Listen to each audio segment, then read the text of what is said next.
Here we are. Today's topic is going to be the fiscal cliff. Physical cliff? Fiscal cliff? Fiscal. F-I-S-C-A-L. We are not actually talking about a physical cliff, but a fiscal cliff. Yeah, that's going to get old really quick. Let's go. Okay, the fiscal cliff is a combination of events that is occurring from December 31st of 2012 this year until January 2nd of 2013 next year, so within about a 3-day period of time. We have, for sequestration, the expiration of the Bush-era tax cuts, the expiration of the payroll tax holiday, and the expiration of the extension to unemployment benefits, just to name the big ones. The nearly simultaneous combination of these measures will result into tax increases for essentially everyone, as well as cutting to federal funding to essentially every program. This is what we call the fiscal cliff. I know that's a lot to take in, but we are going to look at the individual components that break down the fiscal cliff, because after all, this is not a single event, but a combination of events. Starting with the easiest and moving on, we have the expiration of the Federal Emergency Unemployment Compensation Fund. This program gives federal money in the form of unemployment benefits to those that have been unemployed for longer than 26 weeks, depending on the state. Currently, there are around 2 million people on this program, and on January 2nd of 2013, this program goes away and all of those 2 million people will no longer be receiving federal unemployment benefits. The next ingredient of the fiscal cliff is the payroll tax holiday. In 2011, Congress passed a measure reducing the payroll tax on all employees by about $19 a week or $1,000 a year. This was a 1-year measure that was extended to a 2-year measure until the end of 2012, which is where we are now. Once again, it is due to expire, and if it does, everyone will lose that $19 from their checks every week.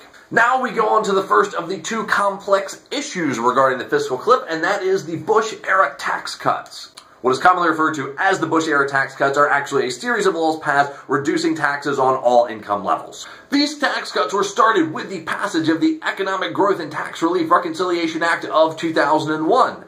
That act was then further amended with the passing of the Jobs and Growth Tax Relief Reconciliation Act of 2003. A lot of big words to understand that these laws were put in place to change the tax code and reduce the tax burden on all income brackets. These laws reduce the taxes paid by everyone, as well as included what is called a sunset provision.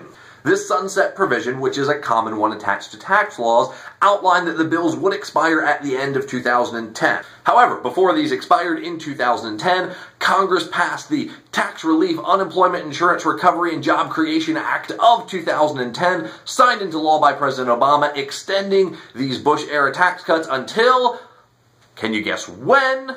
2012. When these tax breaks expire, there will be an across-the-board tax increase in the amount of, well, it's kind of a matter of opinion.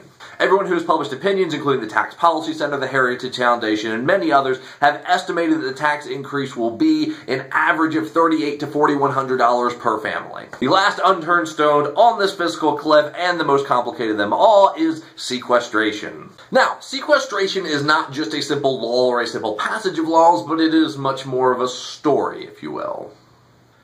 Sequestration, you say? Let me take you back to the beginning of this whole sequestration business. I remember it was a warm August day back in the year of 2011, I think it was. Perhaps I'm mistaken. No, 2011 seems right. Yeah, way too much to cover to listen to that. If you follow politics at all, you may remember that last year we had a big debate about raising the national debt ceiling, a topic which I will do when it's more relevant again in about, say 4 months. I don't have a watch. I don't know what I was even checking. A topic that we may do, in about 4 months when it becomes relevant again. The results of last year's debate was a strongly bipartisan statute, the Budget Control Act of 2011. This did, among other things, put in place the Joint Select Committee on Deficit Reduction, or Super Committee, as it has been referred, because apparently Super Committee sells more tickets than the JSCDR. The purpose of the Super Committee was to implement $1.5 trillion in deficit reduction over a decade. This was to be done either through tax increases, government spending decreases, or a combination of the two, whatever they saw fit. To ensure that the Super Committee would achieve its goal, the Budget Control Act of 2011 put into effect something that's called sequestration. Sequestration is a series of across-the-board cuts to federal programs that would automatically take effect if the Super Committee did not enact $1.5 trillion in deficit reduction over a decade by the end of 2012. Whew. The effects of sequestration cuts were outlined by a report released by the Office of Budget and Management. These reports indicated that there would be a 9.4% cut in all non-exempt defense discretionary spending. That's the military and everything the military does shy of entitlements in war. There would also be an 8.4% decrease in all non-exempt, non-defense discretionary spending. That's pretty much everything else that the government does shy of entitlements. And speaking of entitlements, there would also be a 2% cut to Medicare payments as well as a bunch of other flash. These cuts were designed to be very harsh and incentivize the Super Committee in passing $1.5 trillion in deficit reduction without these going into effect.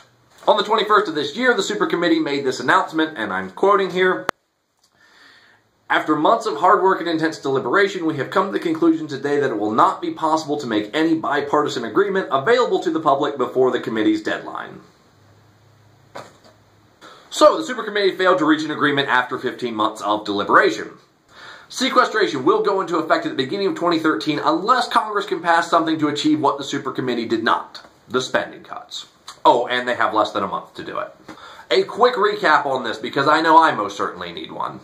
Within a few days around the start of 2013, 2 million people will lose unemployment benefits, every working person will lose $19 a week from their paychecks, taxes on every family will increase an estimated $3,800 to $4,100 a year, and all federal programs and defense spending will be cut 8.4% and 9.2% respectively.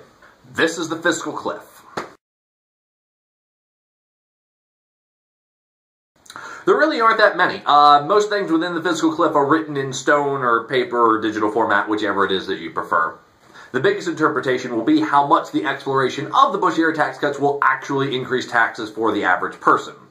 Like I said, various people have released estimations on how much it actually will be, ranging from $3,800 to $4,100, but that's spread across every income level. Most certainly, the lower income tax brackets will be seeing less of an increase, the higher tax brackets will be seeing more of an increase, but the specifics are kind of hard to tell because future projections on taxation are unreliable. Still, we know that everyone will be paying more in taxes after the first year. The only thing left for interpretation is exactly how much. Okay, first things first, I'll say it again. Every issue around the fiscal cliff is completely separate from one another. The only exception could be the Bush-era tax cuts and sequestration, which through political negotiations are essentially going to be handled together as one unit. So let's tackle the first two easy ones. The payroll tax holiday, the $19 out of every one of your paychecks, that extension is not likely to happen. No one on either side of the aisle is really talking about it. It would be a simple up or down vote to either renew it or not renew it, but with everything else happening this year, it's just not likely to even get discussed. It is both too small in spending and savings to get any attention, and at this point, neither party has released any intention on renewing it. The Federal Emergency Unemployment Compensation Fund will likely be renewed in some fashion.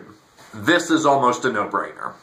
This measure has been put in place by the federal government, and they've done this every single time we've had a recession in the history of the U.S., and they've never once ended this program when unemployment was above 7.2%. It's just sort of kind of the magic number. They made cuts to this program back in August of this year, and at that time unemployment was 8.1%. We've gotten here to December where unemployment just dropped to 7.7%, so we've had a 0.4% drop, but we are still 0.5% above sort of that magic number. So, it's not likely that the program will go away. The only question is whether or not they will make further cuts to the program, as they are generally scaling it back. The answer is no politician really wants to be against this issue because it is just a decisive, immediate 2 million people stop receiving aid who desperately need it, but it will probably be used as a bargaining chip in negotiations for the two big issues. The main event, the Bush-era tax cuts and sequestration. This is what the whole business is about. Both parties agree that the expiration of the Bush-era tax cuts paired with the enacting of sequestration would be a bad thing. The only difference is that both parties see that for a different reason. Republicans are against the mandatory defense cuts, the raising of taxes to any income level, and while they acknowledge that the decrease in funding to the federal programs is something that they want, an 8.4% cut across the board is not the way to reduce government spending. Democrats approve of the defense cuts, they disapprove of the non-defense governmental cuts, and they want to see the taxes for the top income earners in the country to expire while maintaining the tax breaks for the lower income earners. Ultimately, neither party's going to get exactly what they want, and a compromise will happen. This is how politics works. This is exactly what we saw happen with the debt ceiling increase last year. To achieve this, both parties have put out proposals at this stage. President Obama has released a proposal to do $160 billion a year for 10 years of increased revenue through letting the Bush tax cuts expire on income earners that make either individuals over $200,000 a year or couples over $250,000 a year.